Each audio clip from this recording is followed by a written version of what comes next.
Hi, this is Telugu politics. Telangana ఎన్నికలను చూసుకుంటే 17 parliament నియోజకవర్గాలకి ఎన్నికలు జరిగినాయి. ఇక్కడ కూడా తీవ్రమైన చర్చ జరుగుతుంది. ఏ పార్టీ ఎక్కువగా ఎంపీ స్థానాలను కైవసం చేసుకోబోతుంది అనేసి చర్చ జరుగుతూ ఉంది. అసెంబ్లీ ఎన్నికల్లో బీఆర్ఎస్ పార్టీ చతికిలబడడం, కాంగ్రెస్ పార్టీ అధికారంలోకి రావడంతో అలానే బీజేపీ చాలా యాక్టివ్గా ఉండడం అనేది ఇక్కడ మనం చర్చించుకోవాల్సిన విషయం. బీజేపీ అంటే ఈ సర్వేస్ అన్నీ చూసుకుంటే రకరకాల ఫిగర్స్ అయితే చెప్తూ వస్తున్నారు. మనం ఫస్ట్ ఆరామస్థాన్ సర్వే తీసుకుందాం. ఆరామస్థాన్ కావచ్చు, ఇంకా మరికొంతమంది కావచ్చు.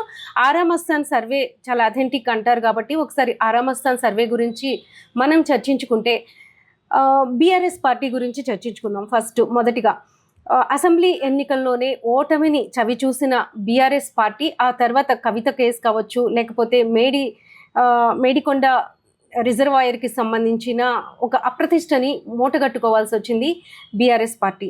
అలానే ఆ పార్టీ ఇంకా విమర్శల్ని ఎదుర్కొంటుంది. ఇటు చాలా కేసెస్లో కూడా ఏదైతే ఫోన్ ట్యాపింగ్ కేసు ఉంది, చాలా తీవ్రమైన విమర్శల్ని ఫేస్ చేయాల్సి వస్తుంది. అలానే కేసులు కూడా ఫేస్ చేయాల్సి వస్తుంది. ఎవరు ఎప్పుడు జైలుకి వెళ్తారు, ఎవరు ఎప్పుడు బయట ఉంటారు అనేది ఒక అగమ్యగోచరమైన పరిస్థితులు బీఆర్ఎస్ పార్టీలో కనిపిస్తున్నాయి.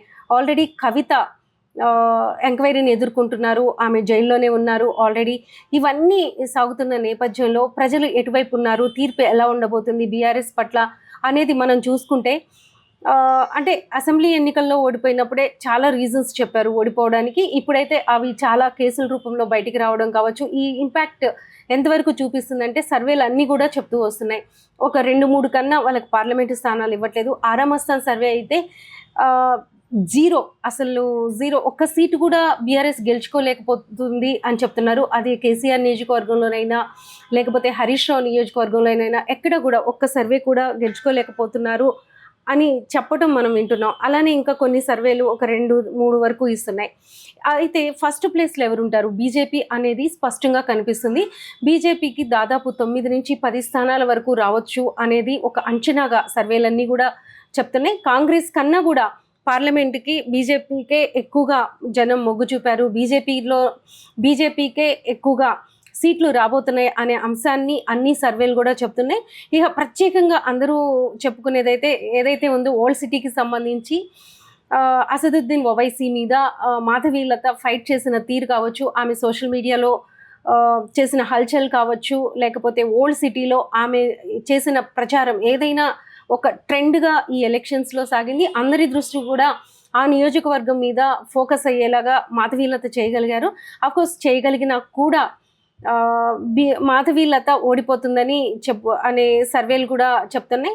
అంతే టఫ్ ఫైట్ అయితే ఆవిడిచ్చారని ఖచ్చితంగా చెప్తున్నారు. కొన్ని సర్వేల్లో, చాలా తక్కువ సర్వేల్లో ఆమె గెలవచ్చు అనేది కూడా ఉంది. సో 9-10 నుంచి బీజేపీ గెలుచుకునే స్థానాలుగా చెప్తున్నారు. ఇక కాంగ్రెస్కి వస్తే కాంగ్రెస్ పార్టీ ఇప్పుడు అధికారంలో ఉంది. వాళ్ళు ఆల్రెడీ చెప్పిన హామీలని ఏదైతే అసెంబ్లీ ఎన్నికల్లో చెప్పి గెలిచిన హామీలు ఏవైతే ఉన్నాయో వాటిలో కొన్ని వాళ్ళు ఇంప్లిమెంట్ చేయటం కూడా జరిగింది ఆల్రెడీ. సో బస్ ఫ్రీ కావచ్చు, మహిళలకి, ఇలాంటి కొన్ని వాటిని ఇంప్లిమెంట్ చేయగలిగారు. ఇంకొన్ని అయితే పార్లమెంట్ ఎలక్షన్స్ తర్వాత చేస్తామని కూడా వాళ్ళు చెప్తున్నారు. సో దీనికి మద్దతుగానే జనాలు దాదాపు 8 నుంచి 9 స్థానాలు వాళ్ళు అని కొంతమంది, 7 నుంచి 8 స్థానాలని కొంతమంది చెప్పుకుంటూ వస్తున్నారు. కొన్ని సర్వేలు చెప్తున్నాయి. ఏది ఏమైనప్పటికీ కూడా ఒక ఇండియా కూటమి కావచ్చు, ఇక్కడ ఎన్డీఏ కూటమి కావచ్చు, గొప్ప ప్రభావాన్ని ఈ ఎన్నికల్లో తెలంగాణలో చూపెట్టిందనేది స్పష్టంగా కనిపిస్తుంది. ఇక కాంగ్రెస్ పార్టీ అయితే రేవంత్ ఈ విషయంలో మాట్లాడుతూ ఈ సర్వేలన్నీ కూడా అంటే ఇండియా కూటమి అధికారంలోకి వస్తుంది, ఒకవేళ వస్తే ఇక్కడ ఎంపీలుగా ఎక్కువ మనం గెలుచుకుంటే ఇండియా కూటమి కేంద్రంలో అధికారంలోకి వస్తే ఖచ్చితంగా తెలంగాణ ప్రాంతానికి కనీసం 2-3 సెంట్రల్ మినిస్టర్స్ ఆయన ఇప్పిస్తామని రేవంత్ రెడ్డి మాట్లాడుతూ ఆయన చెప్పారు. అలానే కేసీఆర్ కూడా ఈ విషయం ఏదో చాలా అంటే ఆయన ఏది మాట్లాడినా ఒక సంచలనంగా చెప్పుకోవచ్చు. చాలా కాలం ఆయన ఫామ్ హౌస్లోనే ఉండడం వల్లనే సగం ఓడిపోయారని అంటారు. బట్ మళ్ళీ ఆయనలో ఉన్న మాటల మాంత్రికుడు నిద్ర లేచాడని మనం చెప్పుకోవచ్చు. ఎందుకంటే ఈ ఏవైతే పోస్ట్ పోల్ సర్వేస్ వచ్చిన తర్వాత కేసీఆర్ స్పందించిన తీరు చాలా అంటే మళ్ళీ ఏదైతే ఆయన మాటలకి లేకపోతే ఆయన స్లాంగ్కి అంతా కూడా అభిమానులు ఉన్నారో వాళ్ళందరూ కూడా ఒక్కసారిగా ఇదయ్యారని చెప్పుకోవచ్చు. అంటే ఈ సర్వేస్ గురించి ఆయన మాట్లాడుతూ రకరకాల సర్వేలు ఇస్తున్నారు. ఏదైతే ఏమైంది, గెలిచినా ఓడినా ఈ బీఆర్ఎస్ పార్టీ అనేది తెలంగాణ ప్రాంతానికి ఒక వెన్నెముక లాంటిది అని చెప్పి ఆయన చెప్పారు. అలానే చాలా సటైరికల్గా వస్తున్న సర్వేల గురించి కూడా ఆయన మాట్లాడడం జరిగింది. ఏమైనా కూడా బస్సు యాత్ర చేశాము, అది చాలా సక్సెస్ అయింది, అక్కడ మంచి స్పందన కనిపించింది అని చెప్పేసి, అలానే మహబూబ్ నగర్ జిల్లాలో ఆయన బస్సు యాత్ర చేసినప్పుడు కూడా రేవంత్ నియోజకవర్గంలో, ముఖ్యమంత్రి రేవంత్ రెడ్డి నియోజకవర్గంలో ఆయన ప్రచారం చేసినప్పుడు ఆయన అన్న దాని మీద కూడా ఆయన సెటైర్గా మాట్లాడుతూ చేసిన కామెంట్స్ ఇప్పుడు హల్చల్ చేస్తున్నాయని చెప్పుకోవచ్చు. సో ఏది ఏమైనా కూడా ఆయన ఓటమిని అంగీకరించారా పార్లమెంట్ ఎలక్షన్స్లో కూడా అనేది చాలా స్పష్టంగా కనిపిస్తుంది. ఎందుకంటే ఓడినా గెలిచినా అనే ఒక పదాన్ని అయితే ఉపయోగించి ఆయన మాట్లాడారు. అంటే అసెంబ్లీలో ఎట్లాగూ ఆయన సీఎంగా లేరు, అఫ్కోర్స్ లేకపోయినా కూడా పార్లమెంట్కి తమ పార్టీ నుంచి అభ్యర్థులు ఉండాలని ఎవరైనా కోరుకుంటారు. కానీ రావు సర్వేస్లో అవి అనుకూలంగా లేవు అని అనుకున్నప్పుడు అయితే ఖచ్చితంగా ఆయన ఆ నైరాస్యంలో నుంచి ఆయన ఏదైతే హ్యూమర్ ఉందో, లేకపోతే సెటైరికల్గా ఆయన మాట్లాడేది ఉందో, అవన్నీ కూడా ఈరోజు పంచుల్లాగా పెళ్తూనే అందరూ కూడా షార్ట్స్ కూడా వాటిని చేసి పెడుతూ ఉన్నారు. అలానే బీజేపీ అయితే చాలా కాన్ఫిడెంట్గా ఉంది ఇది వాళ్ళ గెలుపుకు సంబంధించి. అలానే సర్వేస్ కూడా వాటిని ఆ గెలుపుల్ని ప్రూవ్ చేస్తున్నాయి అని చెప్పుకోవచ్చు. ఎంఐఎం అయితే ఒక్క స్థానానికే వాళ్ళు పరిమితం కావాల్సి వచ్చింది, అది కూడా అసదుద్దీన్ ఓవైసీ అని చెప్పేసి అంటున్నారు.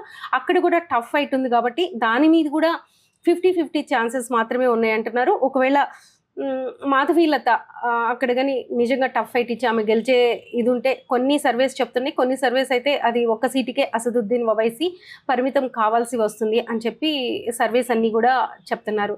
సో ఏది ఏమైనప్పటికీ తెలంగాణలో బీజేపీ ప్రథమ స్థానంలో ఉంటే, కాంగ్రెస్ పార్టీ సెకండ్ లీడ్లో ఉంటే, థర్డ్లో బీఆర్ఎస్ అండ్ ఎంఐఎం, అసలు బీఆర్ఎస్కి ఒక్క సీటు కూడా ఇవ్వలేదు, కనీసం ఎంఐఎంకైనా ఒక సీటు ఉంది. బీఆర్ఎస్ 4th ప్లేస్లో, అసలు ఏ సీటు లేని పరిస్థితి బీఆర్ఎస్కి కలిగిందని చెప్పుకోవచ్చు. సో ఇక్కడ మనం కేసీఆర్ వ్యాఖ్యలు కావచ్చు, రేవంత్ రెడ్డి వ్యాఖ్యలు కావచ్చు, ఎవరు ఎన్ని చెప్పినా కూడా 4th రిజల్ట్ ఎలా ఉంటుంది, నిజంగానే బీఆర్ఎస్ పార్టీ అంత అధపాతాళానికి తొక్కివేయబడిందా, అంత ఒక్క సీటు కూడా రాని పరిస్థితి బీఆర్ఎస్ పార్టీకి ఏర్పడిందా అనేది మనకి 4th తెలుస్తుంది. Please subscribe Telugu politics.